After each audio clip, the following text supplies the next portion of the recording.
All right, so this episode I'm actually handing the hosting microphone over to General Michael Garrett, FORSCOM Commanding General. So over to you, sir. Thanks for doing this. Yeah, Ashley, thanks. And this is another wonderful opportunity, for me to do what I enjoy doing more than anything else, and that's hanging out with our soldiers. And today, we got 3 paratroopers from the 82nd Airborne Division.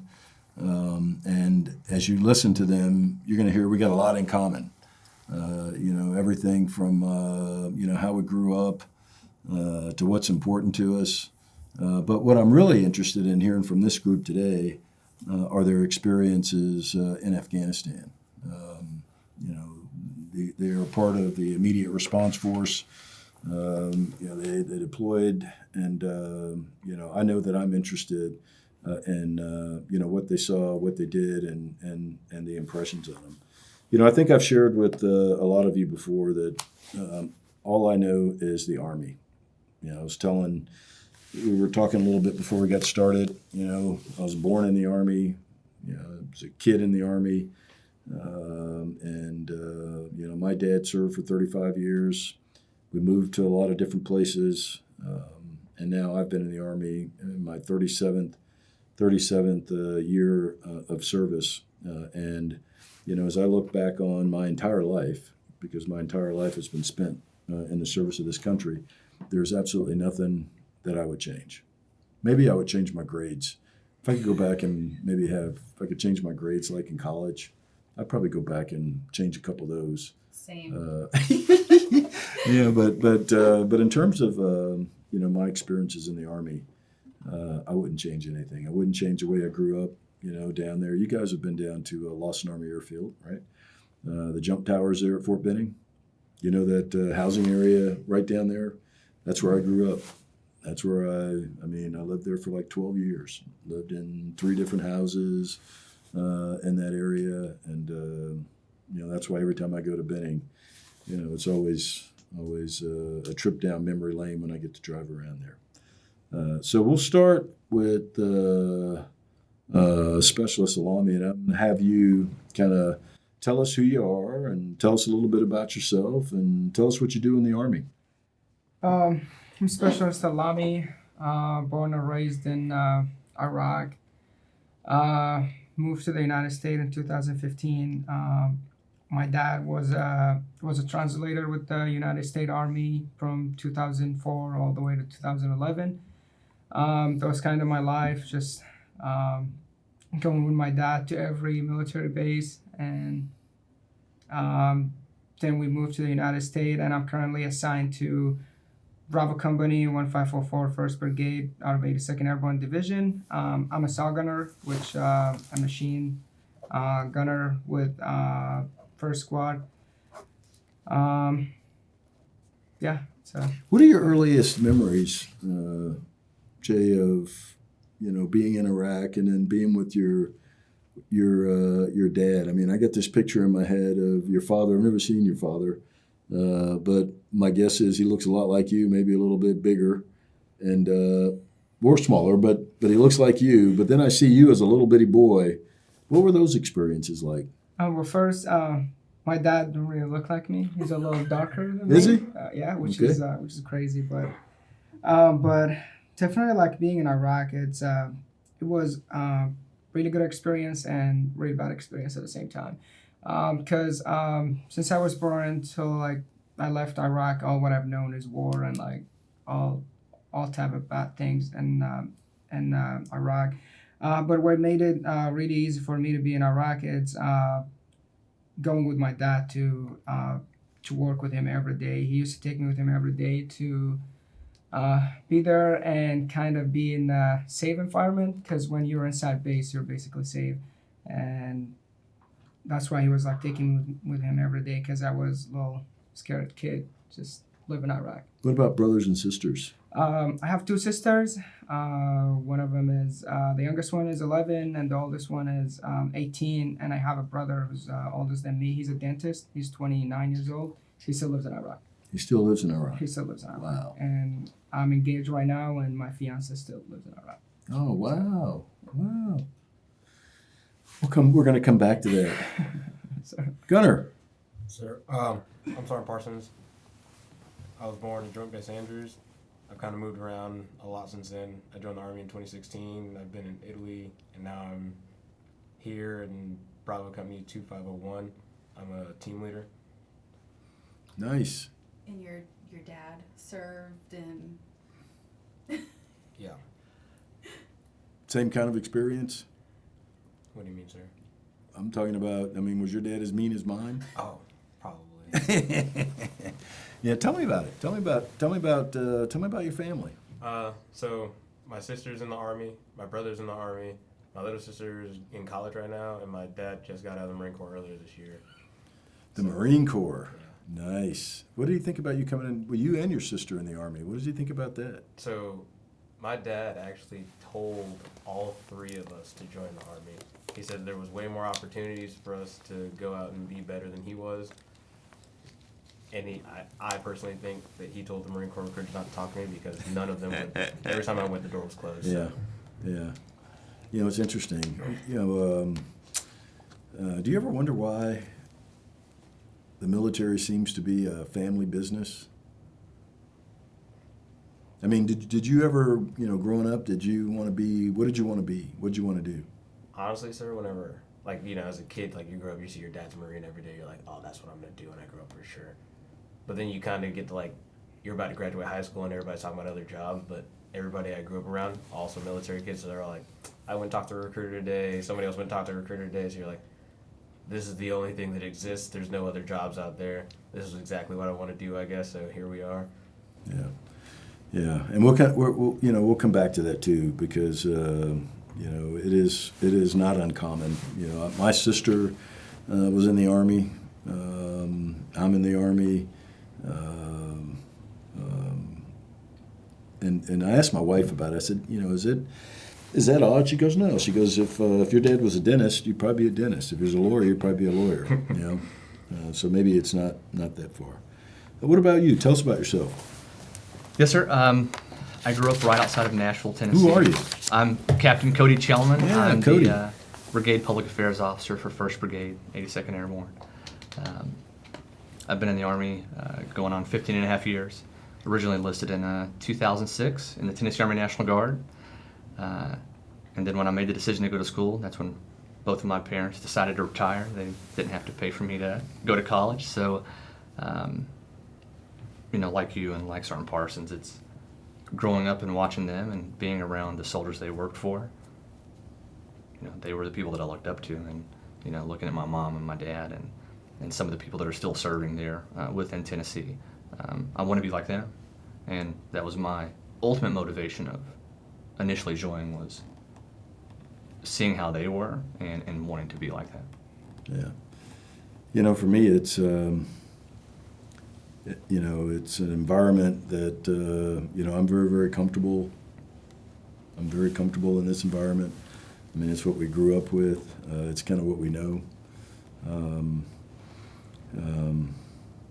And again, you know, Jay, I find your story just incredibly, you know, interesting and compelling. I mean, you know, our new Deputy Commanding General just left Iraq.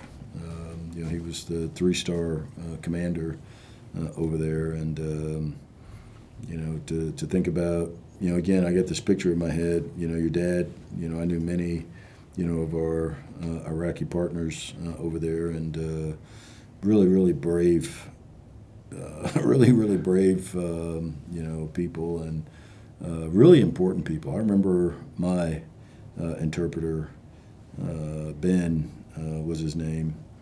And you know, what's interesting about, you know, the interpreters, and you know, you all can think about this before we get into talking about Afghanistan, but you know, I had to trust that guy implicitly, right? Because I didn't speak much Arabic, other than being able to, you know, be polite, and you know, I had to trust that this guy would you know, communicate exactly, you know, what I was asking him to do, because I couldn't understand what he was saying, and I couldn't understand, you know, you know, the people that we were talking to.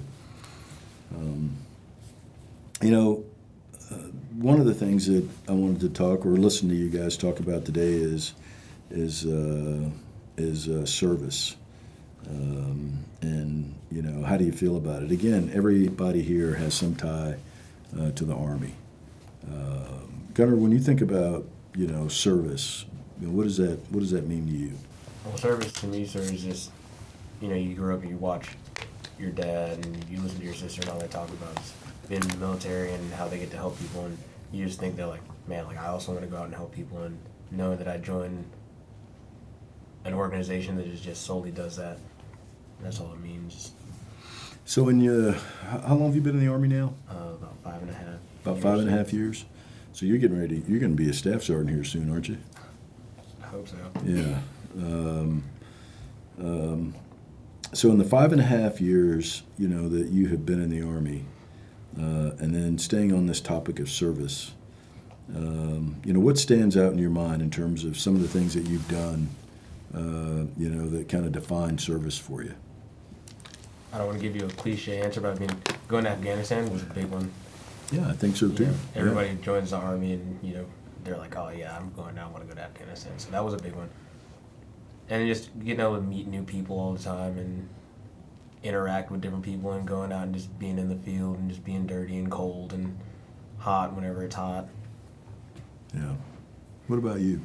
It's everything. You know, I consider myself lucky to be in the position that I'm at, and getting the opportunity to do 2 commands and be around the most amazing soldiers, you know, in the entire world is, and I'm thankful for them because, you know, to my first NCOs that I ever had, to young soldiers, like they motivated me to be better because I wanted to be better for them. And, you know, growing up even with my mom and dad, they talked about every day they wanted to leave, you know, their work area or their job or something a little bit better than the day before, and to be a part of this organization to where the positive influence that we do have, you know, not only here in the U.S. but across the world, is definitely a driving factor in wanting to continue to doing what we do every day. What about you, Special Salami?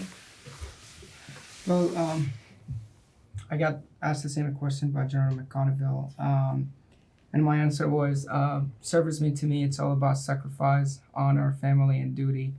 And what I mean by sacrifice is willing to sacrifice yourself for the good of everyone else. Like me deploying to Afghanistan, I was one of the guys on the frontline defense, and I was willing to sacrifice myself in order to save innocent life.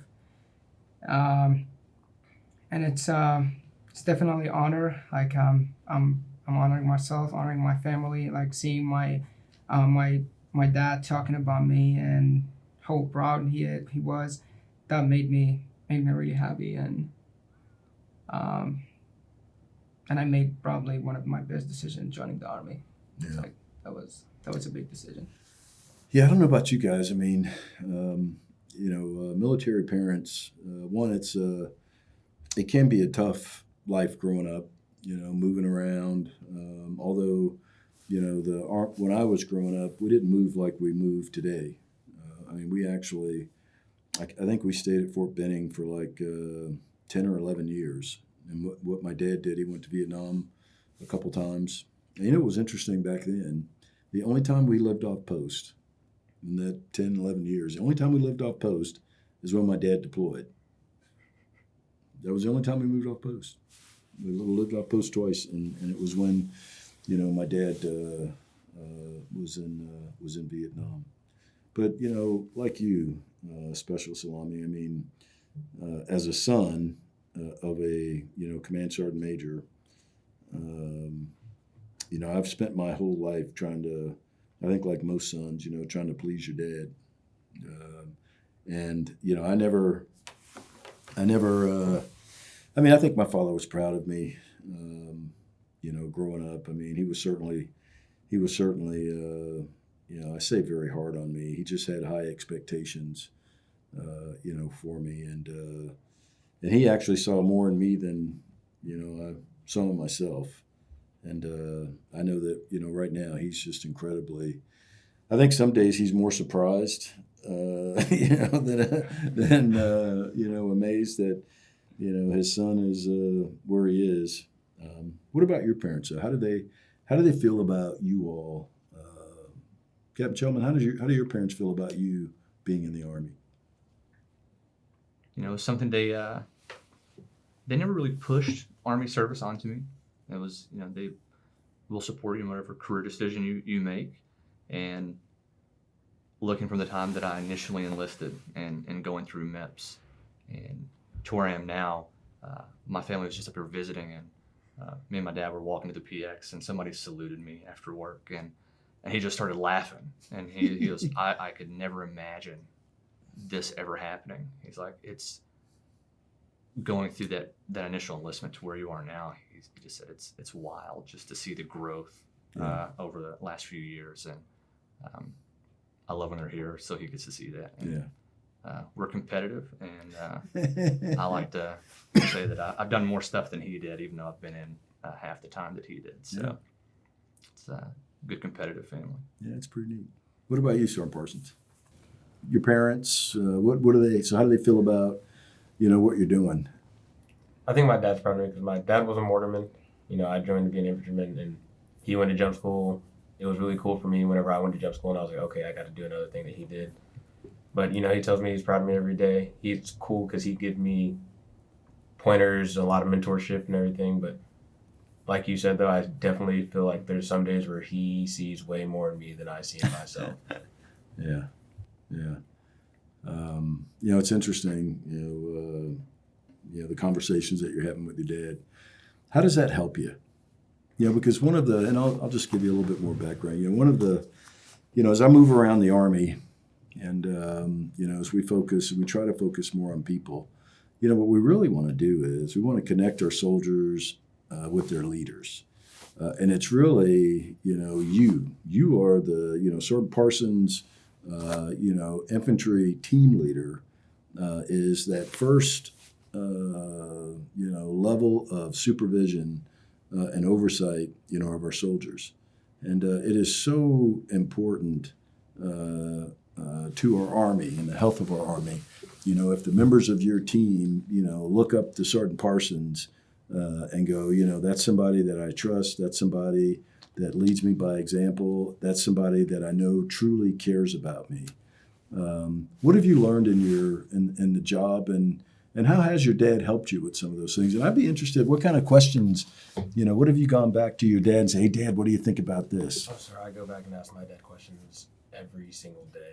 There's some days where it's like I get really frustrated, and without he gives me a better insight because I don't want to say he has my best interest at heart, but sometimes he tells me, he's like, hey man, that's how that is, or this is how this is, and you need to look at it from a different point of view versus you're just an E5 and that's how most E5s are going to see that, but this is the bigger picture and why you need to do something differently or do it this way.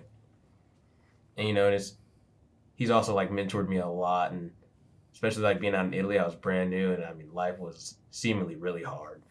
And he was like, hey man, you chose that job. It's been like that since I joined, and it's going to continue to be like that, and you just got to eat it, and if you don't like it, get promoted. So oh, that's neat. What about Special Salami? What kind of advice do you get from your dad? Your dad has seen more combat than all of us. Well, so when I joined the Army, and he didn't really know I joined the Army because I didn't tell him when I joined the Army. I actually just went and did it, and then I just decided to tell him probably 2 days before my basic training.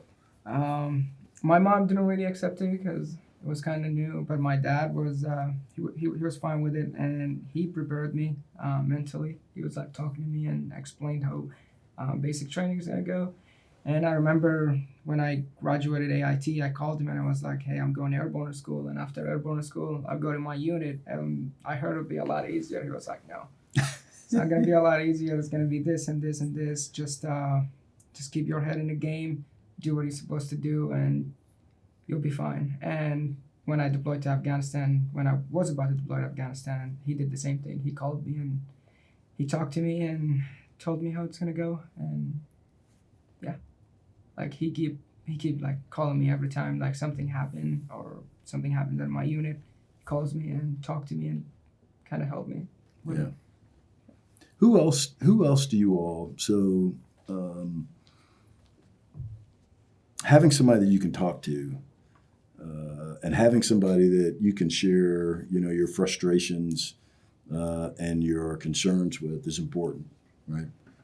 I know that I have some very good.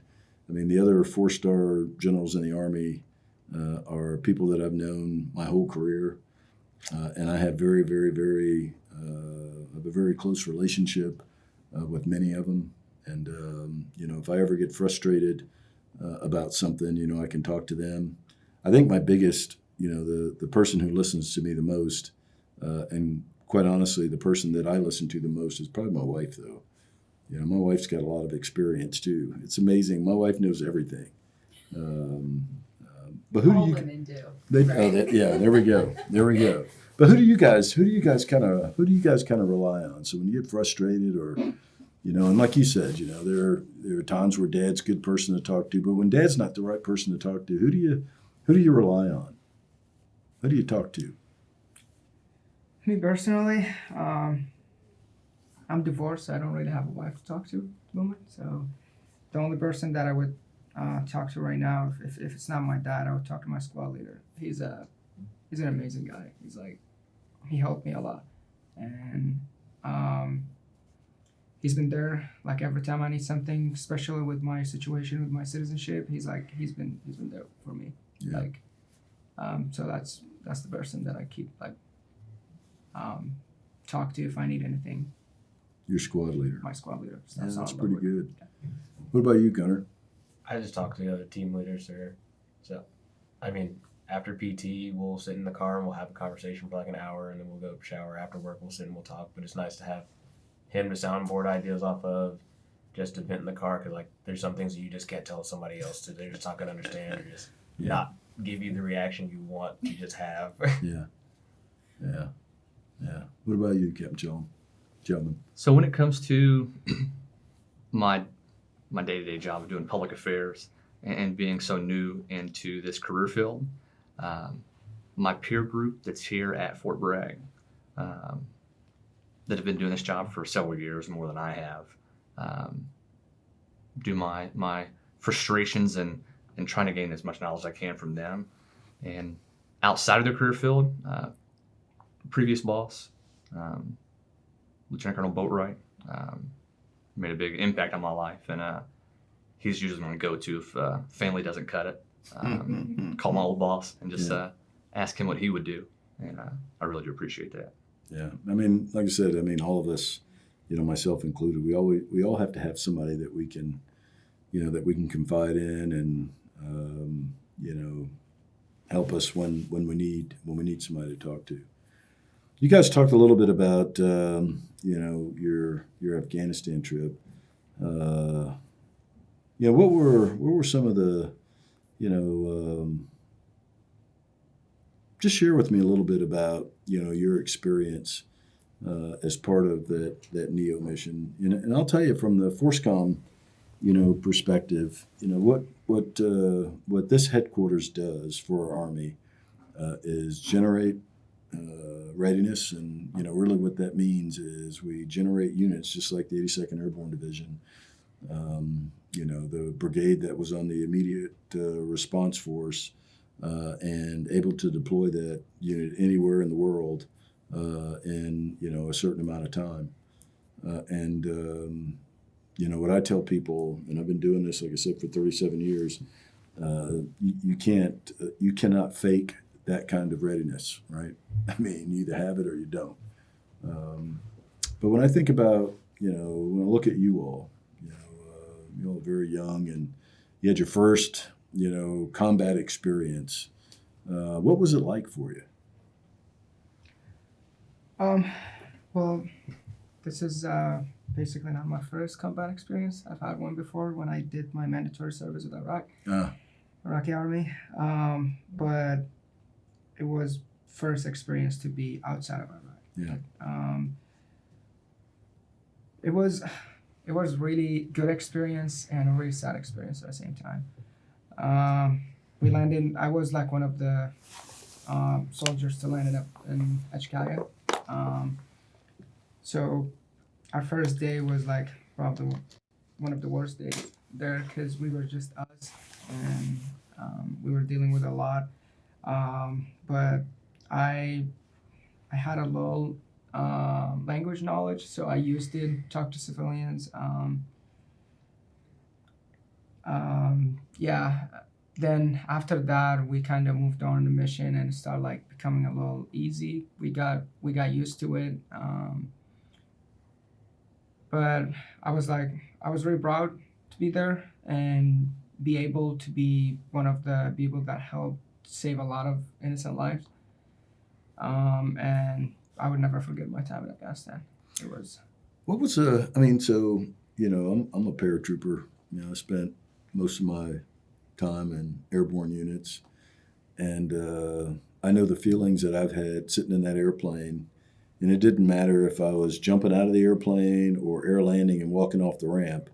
There was always a little bit of trepidation about, what's it going to be like when they open that ramp? How close is this going to be to, the planning that we did? Sergeant Parsons, what was it like for you? Sir, it was, we just got told about it and we were like, hey, we're leaving. Everybody packed their stuff. We got on the plane and nobody knew what it was going to be like. And everybody has their idea of what Afghanistan's like. And we got there and it was dark. So like we all run and it was not what we were expecting at all. They just said, hey, be flexible. This is where you're staying. And then a couple hours later, they got us up and they're like, hey, you guys are all going to the terminal. It was just being flexible every day and getting a new mission to go do something new every day. It was just interesting. How confident were you in your own abilities and your fire team's abilities to do the mission? I was very confident, no matter what it was. If we were going to go help people come out of somewhere, if we were going to shoot at other people, like whatever it was, we were going to take care of it. Yeah. And where's that confidence come from?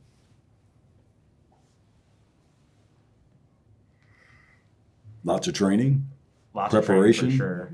Training, preparation, like at the end of the day, if anybody was like, hey, we need fires over there, I just know that everybody knows that they can shoot their gun. But yeah, training, preparation, back to conversations with my dad of like, hey, it'll be okay if you just don't freak out about it because it's not as serious as.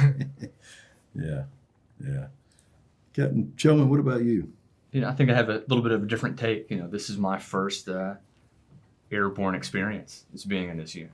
And so what's that been like? What's the difference between being in an airborne unit and around a bunch of paratroopers, and what unit were you in before? I spent the majority of my time at Fort Campbell. Good. My welcome to the Army was in 1st Brigade 2327, no slack. And, I thought that was the Army. We were busy. And then when I had the opportunity to come here and go to airborne school earlier in the year, and here it's, there really is nothing else like it. It's, I don't know how to explain it. I sit on an airplane and I joke to myself and I'm like, we're all crazy for doing this. But I like that type of person who's willing to sit there and just completely trust everything and jump out there. But when you talk about this mission in HKIA, I think unless you were there, you can't really understand because it was unlike anything else. It's not like my time in Kunar. It was really impressive to sit there and watch, what everybody did. And when you ask, Sergeant Parsons, where to get the confidence, I think it's what I really love about the 82nd is from that day one, the who we are and just the history and the legacy that we get to be a part of is definitely not missed every day. And to sit there and be the ones that sit there and say, hey, this unit, we're trusted to go and answer this call. I think everybody puffs their chest out a little bit more than anywhere else I've been. Yeah.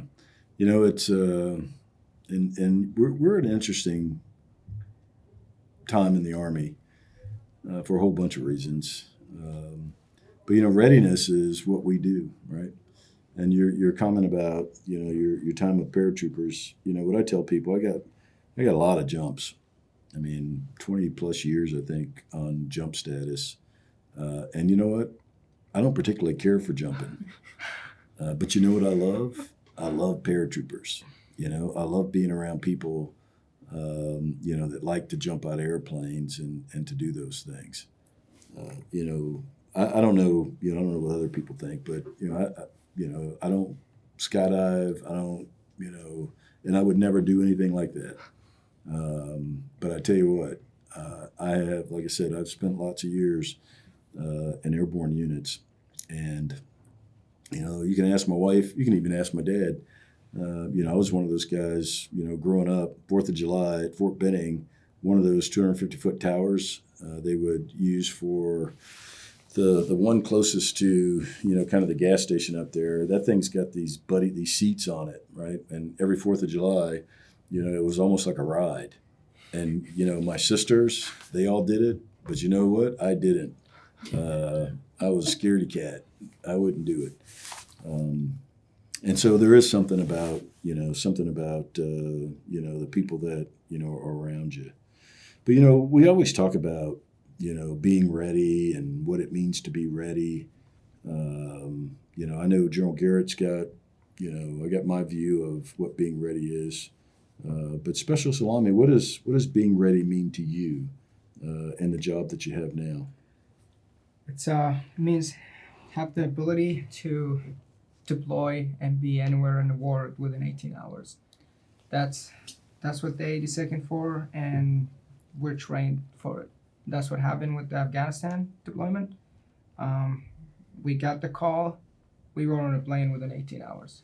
So what do you have to do to, you know, to maintain, you know, that kind of readiness? And I really mean now, so personally for yourself, and then, you know, inside of the unit, what does it take to be able to do that?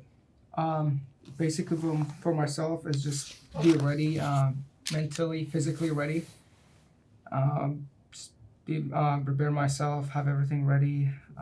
For my unit, we do this type of exercise, which every month, which we do some readiness exercise where we go somewhere and make sure like we do that we execute some type of mission in 18 hours. So every month we have an airborne operation. We do seize or clear an airfield, and we have a time frame for it. It's like 18 hours, and we got to do this in 18 hours. And we keep doing this so we can maintain this 18 hours readiness. Yeah. So when you think about, you know, so about your chain of command, who in your chain of command, you know, is the most inspirational? And you talked about your squad leader, but as you think about your chain of command, I mean, who is that person that, you know, you'd follow? Again, you're following him now at the back of an aircraft. That would be Captain Keisha, my company commander. He has a pretty good experience and serving with him in Afghanistan. I was,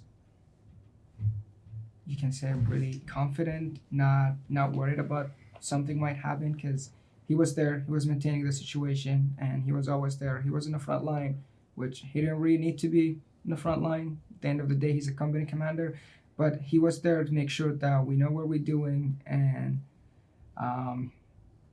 we execute the mission the right way. And that would be the person that I would follow. Okay. What about you, Sergeant Parsons? What does it mean, you know, to be ready? And then, you know, you've got the, you know, so Specialist Salami's got to make sure his saw, the optics and everything that goes on that, you know, is straight. That's you know, one of the most important weapons in the squad. But what about you? You've got the added responsibility of your teammates, you know, the folks that you lead. So what does being ready mean for you? So for me, readiness is, yeah, I have to be ready. My stuff's got to be packed, but I'm more worried about, like, is their stuff ready? Is their stuff packed? And it's funny, I think that I'm the only dude almost in my entire squad that's not married, that doesn't have a family. So it's like, but I'm like the youngest one, and I have like the most rank. So it's like, okay, like, is your family taken care of? Are you able to go? And like, if we do go, like, if we had to leave right now, like, what problems would you have, and how can we solve those problems right now? Yeah. And I think that that's a big thing, because the training, we already have the training. The training's going to come, and if not, like, we're still going to figure it out. But that's like a big piece of it. How do you manage that? You know, one of the things I often think about, and I do more than think about it, I've said it publicly, you know, as we, try our best, to take care of our people.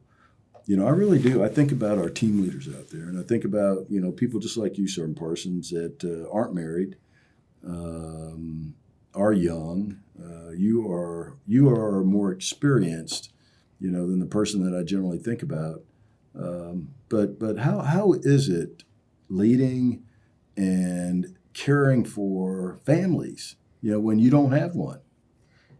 It's interesting, like before we left to go to Afghanistan, my saw gunner, his wife came to the parking lot and she's got this baby. She's got a 2-year-old or a 1-year-old, and I'm like, wow. And hey, everything's gonna be great. We're gonna be back in a couple of days, maybe a couple of weeks, but like, he's good. And she's basically like, my husband better come back. But it's interesting. How have you? So is this something you talk to your dad about? Always. Yeah. Like for both of the IRF deployments, it was like I called him and I'm like, hey, like this is what I've got done. This is what I know about. What don't I know? What do I need to do? And he always has like all of the answers. Yeah. Yeah, that's pretty neat. Captain Tillman, what about you? Well, we talk about readiness, and the Brigade Commander, Colonel Kleisner, he made a comment. He said, everybody wants to say they're ready, but there's a difference between just general readiness and being IRF ready. Yeah. And having soldiers and leaders and paratroopers and the right mindset that they're confident to deploy and be surrounded by an unknown force if we're doing a contingency operation, or deploying for a humanitarian effort that has a dynamic environment, that to have that mental readiness and capacity to sit there and do this mission. And it's so much more than that. This is, again, the first experience to IRF and looking at everything that leads up to being validated and showing that we are ready to get that phone call has been impressive, especially. Now, do you have family? I do, yes, sir. I'm married and have 2 kids, a 10-year-old and a 7-year-old. Yeah. So how do you and your wife maintain the family readiness? So, my wife is Vietnamese, and she's still, I still think she works her way around the Army. I'm still trying to figure out everything. But it's something that they're used to. And I wouldn't say used to, because this IRF deployment was unlike anything that I've ever been a part of. You normally have that target date on the wall, and everybody just slowly gets ready and mentally prepares for this. And they got to learn the first day of school, and it was just a difficult day to say, hey, it's supposed to be a fun day when you go and take pictures and stuff, and to tell them, hey, I love you, you'll be taken care of, and we'll be back here soon. It was an experience. Yeah. And, but we're here. Yeah. And I think we're all stronger because of that. Yeah. November. We celebrate more than Veterans Day. Veteran Day, is an opportunity for us to, to reflect on and to thank those who serve our country. But it's also the month of, the military family. And, being an Army, there are, I would tell you, growing up in the 60s and 70s in the Army is a lot different, I think, than growing up in the Army of the last 20 years. In the last 20 years, I have personally watched many of, my peers, so my friends, make decisions about, leaving their families, pick a place, but stabilizing the family and, having the soldier move around. And a lot of that was because, it was from one deployment, to the next deployment, to the next deployment. And families really are, so I don't know what your dad, I'd love to talk to your dad. So you're going to give me his contact info, and I'm gonna give him a call. I would really love to talk to him. But the big thing that all of you, have to do, I mean, Captain Chelman, with your own family is, you got to make sure your family's prepared. And then it's being responsible, for other families, to make sure that, they are prepared for what you all are doing. As you thought about, coming in here today, and, I'm not surprised, Special Salami, that did all of you speak to the chief? Did all of you get to talk to the Chief of Staff of the Army? I was the only one there. You were the only one there. But I'm not surprised. I mean, this is. I know the people that are listening to this. You can't see Special Salami, Sergeant Parsons, or Captain Chelman, but as you might imagine, they represent the very, very best of our Army. Or else they wouldn't be here. I mean, it'd be somebody else here. And what I want you all to know is that we wrestle with big problems in our Army. Most recently, and for the last 20 months or so, it's been for you all. It's not only been being ready, but it's being ready during a global pandemic. And all of the other things that we've asked of you, and I really do think that it's amazing, what you and your leaders have done to get us here. And I really do want you to, Special Salami, do pass along, and I'll talk to your dad too.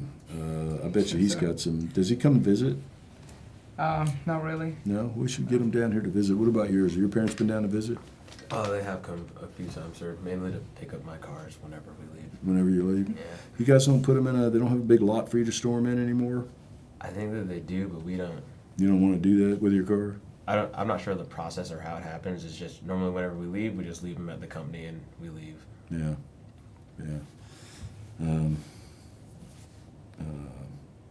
Anyways, so as we kind of close this thing out, you have an opportunity.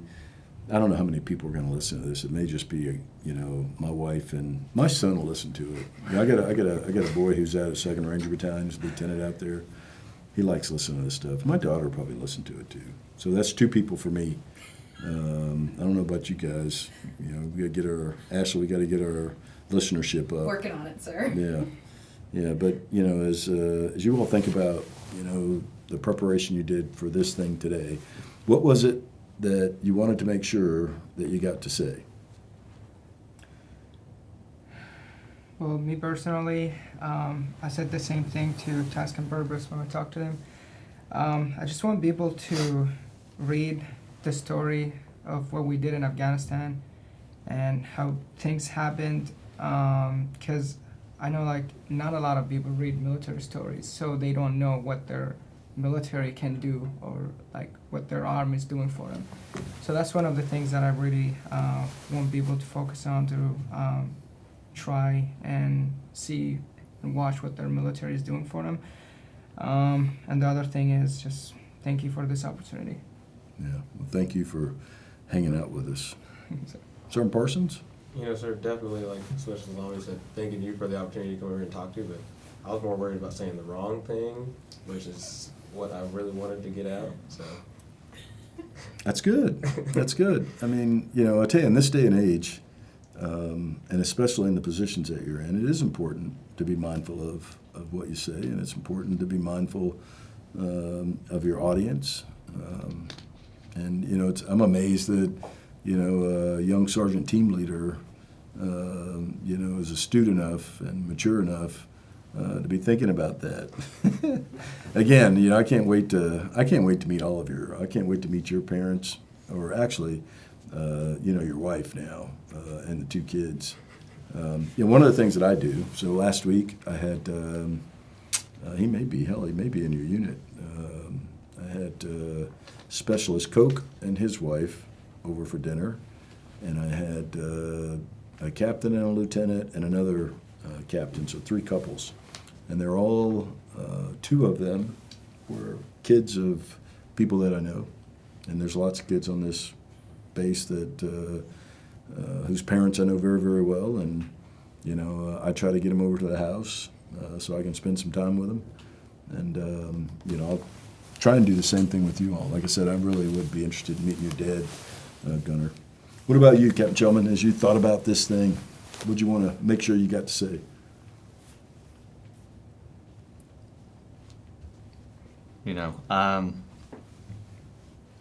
For anyone who listens, or even for you and the people in the room, that, myself and, all the leaders within the brigade and throughout the division, that how impressive, the term, little group of paratroopers actually is a thing. And to see, people like Alami and Sergeant Parsons, take their small group and accomplish what seemed like an impossible task at the time, is so impressive and motivating to sit there and be like, hey, this is what I want to do, and I want to keep on doing this. And people should feel, lucky that, they have people like them serving. And it's that's what I hope people get out of this, is that, the Army is made up of everything. And it's truly amazing to hear the stories coming out of the paratroopers here. Yeah, and I couldn't agree with you more. For me, this is, just a great hour that I get to spend, listening to you all and gaining, kind of your insights and perspective, because it's, it's something that I have to fight for, right? So I have to invite you guys over here, and this really isn't a podcast. This was just an opportunity. This is my way to get you over here to, pick your brains a little bit and talk to you. It really is a podcast. We'll see. Again, we'll see how many people listen to this thing. Yeah, I want all three of you to know that I'm just I'm grateful for your service. And I really do need you, as you talk to your peers.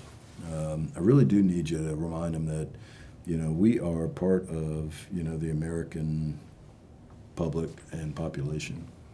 And the one thing that is a little bit concerning to me is, the distance, between America and her Army in some cases. We live behind, fences and big gates, and we're not as accessible, as we used to be. And there are people out there who think they know something about the Army, but they really don't. And it's our responsibility, I think, as we talk to our friends, people that we know, people that we've grown up with, to share our stories with them. It is just, it's a pleasure, for me to sit down, with you all for an hour. I mean, this is the best part of my day, given everything else that I'm going to do, and that's spending time with all of you. So thanks, for your service, for what you all do. Please pass along, to your parents, and for you, Captain Chelman, to your wife, my thanks for their service, because it's not just you, that serve, and it's your families as well. Ashley, thanks. And Thank you, sir. yeah, maybe what we do is we have a little a raffle or something, or we could have a commercial. Do we need commercials? Can we get a sponsor? Oh, I'm not sure about that. We have to look into it. Yeah, we get us a sponsor. We got to have giveaways. Do you listen to, anybody here listen to any podcasts? I didn't even know this is a thing. Yeah. So What about you? Do you listen to any? Oh, this one, sir? No, any at all. Oh yeah, my mom sends me some. It's like authors reading scary stories. I like those ones. Okay, all right. What about you, Captain Chelman? All over the place. But you listen to a lot of them? I do. Yes, sir. Yeah. I tell you, like you, I didn't know it was a thing either. But, I've listened to several. The whole point, though, is, this is about, an opportunity for us to, maybe connect with soldiers out in the Army, for me to be able to share, what's best about our Army, with the American public and, with those people that will listen. And again, thank you all so much for being a part of today's podcast. Yes, Yes, thank you all, and thank you, sir, for doing this. Yeah, thanks.